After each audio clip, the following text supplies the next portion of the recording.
بسم اللہ الرحمن الرحیم۔ صحیح بخاری حدیث نمبر 111۔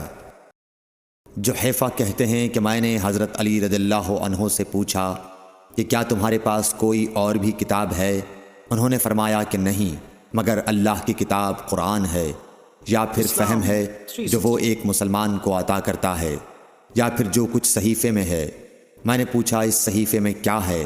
انہوں نے فرمایا دیت اور قیدیوں کی رہائی کا بیان ہے، اور یہ حکم کہ مسلمان کافر کے بدلے قتل نہ کیا جائے۔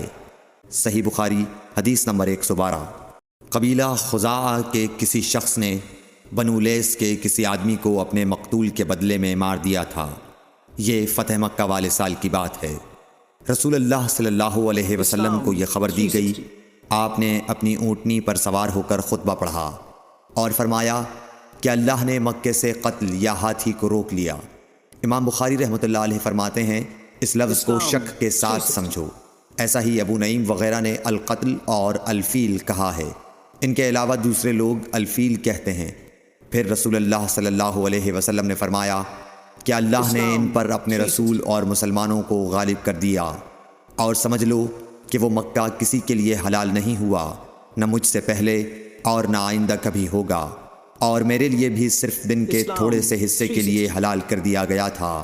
سن لو کہ وہ اس وقت حرام ہے، نہ اس کا کوئی کانٹا توڑا جائے، نہ اس کے درخت کاٹے جائیں، اور اس کی گری پڑی چیزیں بھی وہی اٹھائے جس کا منشا یہ ہو کہ وہ اس شے کا تعارف کرا دے گا۔ تو اگر کوئی شخص مارا جائے تو اس کے عزیزوں کو اختیار ہے دو باتوں کا، یا دیت لیں یا بدلہ۔ اتنے میں ایک یمنی آدمی ابو شاہ نامی آیا اور کہنے لگا یہ مسائل میرے لیے لکھوا دیجئے۔ تب آپ نے فرمایا کہ ابو فلاں کے لیے یہ مسائل لکھ دو۔ تو ایک قریشی شخص نے کہا یا رسول اللہ مگر اذخر، یعنی اذخر کاٹنے کی اجازت دے دیجئے، کیونکہ اسے ہم گھروں کی چھتوں پر ڈالتے ہیں یا مٹی ملا کر اور اپنی قبروں میں بھی ڈالتے ہیں۔ یہ سن کر رسول اللہ صلی اللہ علیہ وسلم نے فرمایا کہ ہاں مگر اذخر۔ صحیح بخاری حدیث نمبر 113۔ وہب بن منبہ کے بھائی کہتے ہیں کہ میں نے حضرت ابو ہریرہ رضی اللہ تعالی عنہ کو کہتے ہوئے سنا کہ رسول اللہ صلی اللہ علیہ وسلم کے صحابہ میں عبداللہ بن عمر رضی اللہ عنہ کے علاوہ مجھ سے زیادہ کوئی حدیث بیان کرنے والا نہیں تھا، مگر وہ لکھ لیا کرتے تھے اور میں لکھتا نہیں تھا۔ صحیح بخاری حدیث نمبر 114۔ جب نبی اکرم صلی اللہ علیہ وسلم کے مرض میں شدت ہو گئی تو آپ صلی اللہ علیہ وسلم نے فرمایا کہ میرے پاس سامان کتابت لاؤ تاکہ تمہارے لیے ایک تحریر لکھ دوں تاکہ بعد میں تم گمراہ نہ ہو سکو۔ اس پر حضرت عمر رضی اللہ عنہ نے لوگوں سے کہا کہ اس وقت آپ صلی اللہ علیہ وسلم پر تکلیف کا غلبہ ہے، اور ہمارے پاس اللہ کی کتاب قرآن موجود ہے جو ہمیں ہدایت کے لیے کافی ہے۔ اس پر لوگوں کی رائے مختلف ہو گئی اور شور و غل زیادہ ہونے لگا۔ آپ صلی اللہ علیہ وسلم نے فرمایا میرے پاس سے اٹھ کھڑے ہو، میرے پاس جھگڑنا ٹھیک نہیں۔ اس پر ابن عباس رضی اللہ عنہ یہ کہتے ہوئے نکل گئے کہ بے شک مصیبت بڑی سخت مصیبت ہے، وہ چیز جو ہمارے اور رسول کے اور آپ کی تحریر کے درمیان حائل ہو گئی۔ صحیح بخاری حدیث نمبر 115۔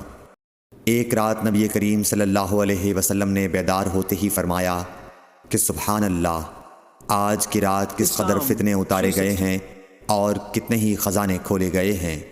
ان حجرے والیوں کو جگاؤ، کیونکہ بہت سی عورتیں جو دنیا میں باریک کپڑا پہننے والی ہیں وہ آخرت میں ننگی ہوں گی۔ صحیح بخاری حدیث نمبر 116۔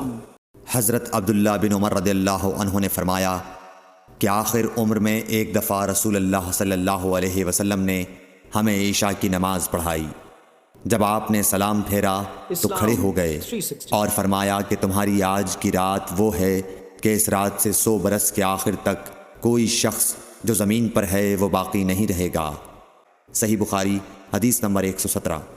حضرت عبداللہ بن عباس رضی اللہ تعالی عنہ فرماتے ہیں کہ ایک رات میں اپنی خالہ میمونہ بنت حارث زوجہ نبی کریم صلی اللہ علیہ وسلم کے پاس گزاری، اور نبی کریم صلی اللہ علیہ وسلم اس دن ان کی رات میں انہی کے گھر تھے۔ آپ صلی اللہ علیہ وسلم نے عشاء کی نماز مسجد میں پڑھی، پھر گھر تشریف لائے اور 4 رکعت نماز نفل پڑھ کر آپ سو گئے۔